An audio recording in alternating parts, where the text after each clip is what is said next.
So it's storytelling in the classroom and beyond. So I think I should have renamed it Storytelling in the STEM Classroom and Beyond, because really the focus of this presentation is going to be how to incorporate storytelling in science and engineering and technology type classrooms. And what I'm going to be doing, as you can see, is a chapter structure to the presentation. So chapter 1 is why we're here and what we're going to talk about in introduction. So I have 4 main points that I want to hit. The first one is narrative as an inclusive pedagogical tool, the role of narrative in creating access to knowledge, the role of narrative in communicating science, and narrative theory as a site of research. So why me, right? Why am I the one here to tell you this? So the first reason is my discipline is rhetoric and composition. While I teach communications here, and while many of us who teach communications here teach that specific course, we don't actually have degrees in communications or in degrees in rhetoric and composition, where narrative and narrative theory is a field within there, a subfield. So I have a background in that. Before I came to Kettering, one of my primary areas of research was doing literacy narratives and translation narratives with multilingual international students. So I think there is going to be some overlap between those two. It's taken me a little bit of time to uncover what those are. But for the most part, we can think about it in moving in terms of discourse communities. So how multilingual students, they were moving from one language to English, target language, whereas our students are moving sometimes from academic language, sometimes very highly complicated academic language, to a more classroom-oriented language.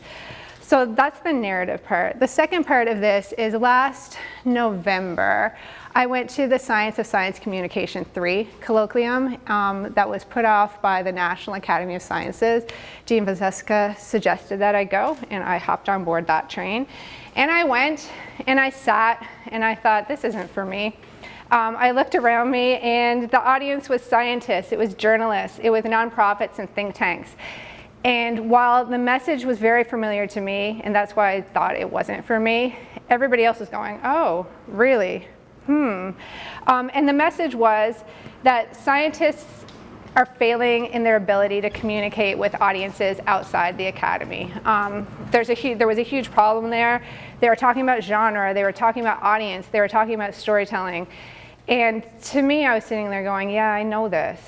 And it took me a while to realize that that's important that I know it, but somehow I have to let everybody else know it as well. So here we are.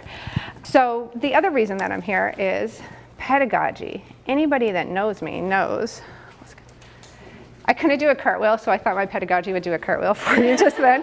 I love pedagogy, right? That's where I focus. So I focus on curricular development, action research, where we're taking social responsibility within the classroom, using the classroom as an experimental environment where you manipulate some aspect of it with hopes to increase student agency, to hopes to increase engaged learning, and creating student-centered learning environments. I realize that this emphasis on pedagogy isn't everybody's, cup of tea, but it is it's very implicit in my own teaching philosophy and research philosophy, and I put it almost at the heart of everything I do. So why narrative, right? Why are we here talking about narrative or storytelling? Before I move any further, I should say that I'm using those two words, together. I'm going between each one of them, where narrative is actually the overarching umbrella discipline, and storytelling would be a subset within that discipline, but for the purposes of this, I'll be moving between them and using them synonymously. All right, so narratives are often associated with increased recall, ease of comprehension, and shorter reading times because they're a familiar genre. So if you see here on the side, it says narratives offer intrinsic benefits in each of the 4 main steps of processing information or learning: motivation and interest, allocating cognitive resources, elaboration, and transfer into long-term memory. So that's why storytelling is important. It helps us remember, it helps us stay on track. If you see the little cartoon here, it kind of shows the beginning towards the end. So if we think about it in terms of storytelling in the classroom, the disturbance would be creating, or introducing new information that is not familiar. Then strategies, how are we gonna take that in? How are we gonna bring it into our knowledge base? Awareness, becoming aware that it's an important knowledge to own, and the skills and behaviors associated with this knowledge. Then we see the momentum. Once we start learning, we build our learning, we get excited, and the transformation.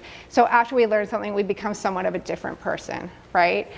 And why I'm talking about storytelling and why I'm talking about specifically in terms of the classroom is because stories are something we use every day. We use them, everybody uses them, we're all familiar with them. So it's something that's easily grasped by students, especially if it's a topic that may be a little bit more harder to get on board with. So basically, laid out much more plainly, is what narrative does is it provides a familiar structure for often foreign and confusing information. The other thing that is very important about storytelling or narrative in the classroom is that because of the familiarity we associate with it, because it's something that's part of, I think, all of our communicative repertoires, there is a connection of trust between it. So we see peer-to-peer trust in learning situations between either faculty or between students. We see this idea within communities, so I would say within the classroom community, move out to the organization, be it our college or be it the university. And then the last one here in science, it says in technology, but I'm going to expand that to in science and technology. And of all these four, I think it's the end one in science and technology that this is we're really going to focus on, because that's where we're missing the trust for the most part.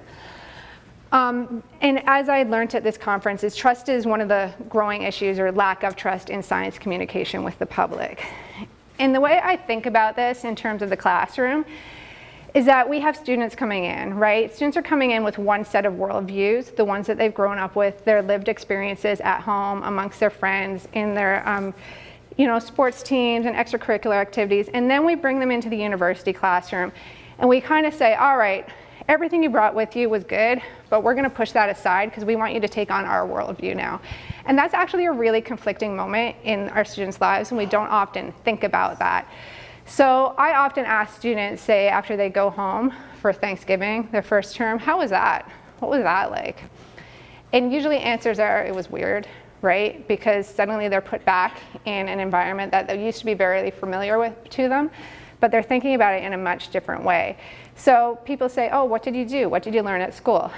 And the answers are usually, well, they didn't understand what I did, so I stopped talking, right? So you just go, nothing. I didn't do it. You get this all the time when you ask friends or your family, what did you do today? Nothing. It's impossible that they did nothing all day. But it's because we don't have that dialogue or that language to talk about our experiences with, because we don't feel that people share the same knowledges with us. So that's why the trust building relationships is important through the storytelling, excuse me. The other thing I wanted to point out in terms of trust is that the Pew study with Gallup has done this really important. It's actually, it's a continual study where they're looking at the ways that life in college shapes life after college. So you can do a quick Google search and find this, and it's very interesting. But the thing that really grabbed my attention was this summary at the bottom of the impact of teachers on students. So it says here, if graduates recalled having a professor who cared about them as a person, made them excited about learning, and encouraged them to pursue their dreams, their odds of being engaged at work more than doubled, as did their odds of thriving in all aspects of their well-being. So to me, this is just something that we really need to pause and think about, because we can be teaching them a whole lot. But if we're not forming relationships with them, where I would say relationships are built in trust, we're doing them in a way a disservice. So that's where storytelling comes into play. If you can engage, which I'm going to move into in a minute, various strategies to show students that they're important people, not just as students, but as human beings, as are you, I think you're going to be making greater connections in the classroom and through learning. I'm just going to offer you some strategies. 4 strategies. There's many more than this, but this is what I decided to focus on. So 4 practical strategies for bringing narrative into the classroom. The first one there is demystifying the academic, which is you, and building relationships. So students come to the university and might even leave the university with an archetype of what a professor is, what a faculty member is, and guess where they get it? They get it most likely from TV and from movies. And I don't know if you've ever seen a professor in a TV or a movie, but I am not that professor. I do not sit in a leather chair with like wood paneling behind me in a huge room, though I wish I did. Jean Pasepka. But you know, and we don't really introduce ourselves as actual humans, which is somewhat alienating on a number of levels. So the very first thing that you can do is demystify yourself, because you are all very mystical people, like unicorns. So that will build relationships.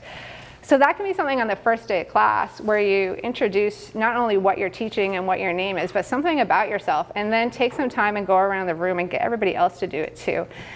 And I know we're on condensed learning schedules here, but sometimes just getting them to do a reading and taking the time in class to talk to them as actual people and creating that sense of relationship is much more important to them. They feel more comfortable. The other way you can do this is when they come to your office hours. When students come to your office hours, don't just say, okay, what exactly do you want to do about coursework? How was your day? What did you have for lunch, right? What are you doing after this? Ask them things. If you remember something about them, ask them about it. How's your mom? How's your dog? How's your car? Because we all love cars here. But that's something that you can do that's really, really easy, and it means a lot to students, and I think we often forget how important just those little human touches are. My other example here is unpacking complex ideas through analogy. So in both COM 101 and COM 301, I teach my students the rhetorical canons. And there's 5 of those. I'm not going to teach them to you now, but one of the ones that I focus on is arrangement, which they have an awful lot of trouble pulling in. So I have one past student here. I'm not going to ask you what arrangement is, but it's basically structure and organization, right? And it could be a paragraph. It could be the structure of a presentation versus the structure of a paper. It could be the structure of a website versus the structure of a written document. But often if I just say, and that's what arrangement is, and move on, nobody has it. So then I say, all right, what does arrangement mean to you all? When you think of arrangement, what do you think? And they all look at each other for a little bit, and then sometimes one hand goes up and they say, a flower arrangement. And I go, excellent, we'll start with that. I say, how many people have picked flowers and put them in a flower arrangement? Imagine who your students are and imagine how many of them have picked flowers and put them in a flower arrangement. Not very many. So then that doesn't work. That's not a story that's going to help them. But then I say, okay, I got one. My kitchen, my dishwasher. My husband is the most anal dishwasher packer you have ever met in your entire life. So if I somehow, it doesn't happen very often, but if I get to the dishwasher first and start putting things in, he either lets me do it and he comes back and changes the order later, or he just is like, no, no, no, you don't know what you're doing. Because to him, there is a specific arrangement to that dishwasher to get maximum cleanliness, right? This is what I live with. And I don't do it right. So for him, in that audience, in that situation, I'm not the person to do that. I don't understand his arrangement. So suddenly I think that clicks. And then when I say arrangement, later on in a week, 2 weeks, they might not come, they're like, and then I say dishwasher, and it's like, done, they got it. Because I've created a human connection with them. So they might not have that problem, but guaranteed, we all have some person in our lives that does something that's a stickler for it, and they'll remember that as well. The next one here is writing to learn. So this would be writing with reflective practice. So that could be after you use some time in class explaining a complex concept or a complex situation. You might give them 5 or 10 minutes to do some reflective writing and change that into story, right? All right, say, okay, I'm not going to look at this, but I want you to do is think about that knowledge and recreate it in a form that might be more familiar to you. Or recreate that in a form that you could explain to your 15-year-old cousin, right? And what that does is instead of just, the knowledge sharing being one way, it becomes co-created. So suddenly they're taking what you taught them and they're shifting it in a way that makes more sense to them, which also improves their memory. Then last one is writing for public consumption, which is gonna be what the remainder of this presentation is really going to focus on. The role of narrative in learning and communicating science. So the idea of sense making. So sense making can also be thought about as knowledge building, right? So this idea of telling and retelling, which I just talked about in the reflective writing, ideas of making relevant, telling stories that have some bearing on their own lives, cross-linking, challenging, amplifying, discarding, editing, and the sharing. All these are important story features that are also important in retaining information that we don't often think about when we're just relaying unidirectionally. So what we also need to think about in terms of science communication is that it's an acquired discourse. People don't come in here and they can't pick it up right away, and they often don't leave with it in the way that we want them to. And there is, just like there's a mystique about you all as academics, there is a mystique of science too, where science seems on the outside dogmatic, authoritarian, impersonal, and inhuman to many students, yet we're like, you have to do this. And we don't give them other ways in. It's often too when you think about how people are different types of learners, so we have to create, visual pieces and, more text-based pieces. Well, this is just, I would say, another tool in your belt, pedagogical belt, of, making what you're doing more accessible to students. Because acquiring the discourse takes a long time. And if we can get them to think about it in different ways and get them to start acquiring it, get students to start engaging with it sooner, they're going to be more invested and more engaged. So the other reason we need to do this is who we are, right? We're apples and everybody else is oranges. So we need to make science not only meaningful and relevant and accessible to our students, but to our public, to the public, who we are all members of.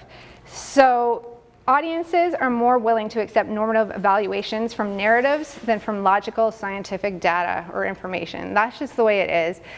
We can say, oh, we can throw up our arms and go, but I can't do that. Well, then you're not really able, you need to take on, I think, rethink your role as an educator and your role in terms of social responsibility. Because what we're doing is really, really important. But if we can't transmit that to anybody except for a select few that also think it's important, we're in trouble, right? So I'm just gonna spend some time on this slide for a minute, because research shows that in the US, 60% of people trust science. That's great, that's a majority. If any of my students got 60% on a paper, they'd be knocking on my door right away, right? 60% is not a good number. It's better than 50% or 40%, but still, it's not where we want to be at. Additionally, when you think of the US population, 30% have post-secondary education. And it's been shown through research that people with post-secondary education think differently than people without. So what we are working with then is 40% of the population who doesn't trust what we do, who doesn't trust, our conclusions, and doesn't think like us. But they do think with storytelling. So oftentimes when I'm listening to NPR on my way in, you kind of hear the two sides. We get our liberal side and our conservative side. And what I've been noticing more and more regularly is that the conservative side usually tries to prove their points with storytelling, with anecdotes. And while that might not seem like the most academic way to go at it, you can't use your most academic way to engage with the oranges in our public, right, in our population. And if we can't engage with those people, if we can't, show them that what we're doing is important, it doesn't matter what we're doing, I would say. Like, everything we're doing reaches some kind of failure level, which is not scripted in my presentation and a little bit sad to think about. Which we are all supposed to titter and go, ha, ha, ha, but you didn't. Okay, thank you. But the other challenge, I think, is like, where is this going to happen? How's this going to happen? When's this going to happen? Because I don't go out in the public. Like, I'm not going to go to the park after work today and say, everybody gather around. I have important things to share with you. And our students aren't going to do that either. But they go home and they go to family functions, as do we. We go to barbecues and people say, what do you do? And then we say what we do, and then they kind of wander over and get another beer because we said it in a way that makes zero sense to them. So if we can engage through anecdotes, which may not seem, or small stories, which may not seem like the most academic way, we are, in a sense, bringing our knowledge to them. And that's what we really need to be thinking about. So my next chapter here is resources that can inspire storytelling in the classroom. So while I gave you 4 strategies, now I'm going to give you some resources. So the first one is, and these are things you can take into the classroom and use, Reddit, right? Explain like I'm 5. Has anybody been to this site? Has anybody looked at it? Yeah. These ones actually aren't very well explained like they're 5. But I think it would be a great exercise if you had a complex topic in class and then put, you started the thread and then said, explain whatever like I'm 5. And get your students to do it. The minute that they step into this kind of space, it's not just you they're writing to anymore. They're writing to a whole new group of people, and they actually try harder and in a different way because it matters and it stays up there, and they see that they're getting thumbs up and likes, and it makes what they're doing more important outside of the classroom than just inside the classroom. So this could be a really useful one. Another way to attack this too would be, okay, let's go to this site and find all the explanations that are not very good and how we revise those and make those more usable and doable for students or for the public. The next resource here is The Conversation. So it's at theconversation.com, and what it is there are about 1,000-word pieces written by academics, but for lay audiences or public audiences. And the last time and it's hard work, right? You would think writing something to a public audience after, say, you've been in university for 3 years wouldn't be that difficult. I did this exercise in my Com 301 last term, yep. And they were like, oh, we don't want to do this. It's so hard. This isn't the way we're used to writing. And I said, well, guess what? Right? This is who you're going to have to talk to in the future. You're not just going to be talking to engineers for the rest of your life or biologists for the rest of your life or whoever. And if you are, you're living in a sad world, I think. But this is one that I think if you want to begin looking at the conversation, this is a really great example, because while they're talking about bioengineering, the way in is windy and very accessible to anybody. When I did this last term, it was during March Madness. So I got them all to pick their own and do an analysis of them. And there was a lot of basketball physics papers up there, and they loved it. I didn't love it because I'm neither a fan of basketball or physics, sorry. But they were like, if I had had this in class, I would have learned it so much more quickly. And that's great, right? So if you can teach a complex idea in class and then find something like this to complement it, it might help your students make those connections and learn it more quickly, or vice versa, get them to write something like this. Another resource is the OpEd Project, which is actually more aimed towards underrepresented students, primarily women. And I did have a couple slides up here for underrepresented students, but it didn't seem to mesh with everything, so that's something I could talk about to anybody later. But research does show that storytelling and relaying information in a more familiar genre serves as a retention mechanism for women and minorities in education. So this is another one that you can go to and see. And your students can write to these as well, right? It's not just something that they can read, it's also something they can actually take up and engage with. And then another one could be Twitter, right? Twitter is something that students are on all the time, and some of the top scientists have really huge Twitter followings. Now, that in itself, I think we could argue each one of those images there tells its own specific story. So we can start even like this. But then you can go into the posts and look at them. And while they're not always written as stories, you might say, all right, if this is going to be a story, how could it be more accessible, right? What would you change about this? So even if you find a really good resource, you think, but you're like, oh, I don't see the story in here, that doesn't mean you can't take it and transform it to create a story or to show students what would be the added benefits if we rethought one of these posts and shaped it and wrote it in a different way. How could it be more accessible? So finally, I think I'm turning to my selfish side in a way. So to end, I'm kind of just going to look at the larger implications for Kettering. So these are the 3 top journals. So we have the Journal of Narrative Theory, which is just down the road, housed at Eastern Michigan University. We have the Journal of Narrative Politics, which is at York University in Toronto, Canada. And then Narrative at The Ohio State University. These are just journals on narrative, right? And so you can also publish in aspects of narrative and your narrative research in STEM journals, in pedagogical journals, but these are just the ones in narrative. I also wanted to point out there's a ton of really great conferences. So there's the International Conference on Narrative, which this year is in Montreal, and next year it's going to be in Spain. There's a Narrative Matters conference, which jumps around and is in the Netherlands this year. And then there's the Power of Narrative conference, which is housed at Boston University. So there's places you can go to learn more and also share what you're doing. I'm going to hit you now with a wall of text, and I apologize. Yeah, I did. But I just want to take us through this, because one of the things that has been missing in this research is large-scale studies. So there's a lot of classroom experience where people have looked at a single classroom and unpacked that, and there's a lot of work that has been done outside the science community, but there hasn't been a lot of work done in specific science-based classrooms. So I'm just going to jump to the bold and say these are the critical questions that people need to be answered on the large scale. And when I say large scale, I could mean across a series of sections. I mean longitudinally. I don't necessarily mean like we need 10 classrooms to be doing this at once for 5 years, right? But does the use of narrative lead to an improved retention of ideas in science? Does the use of narrative lead to an improved conceptual understanding of either or both the concepts of science and the nature of science? Equally important, we argue, is to identify which specific elements of narratives people recall the most and what impact those have on their understandings.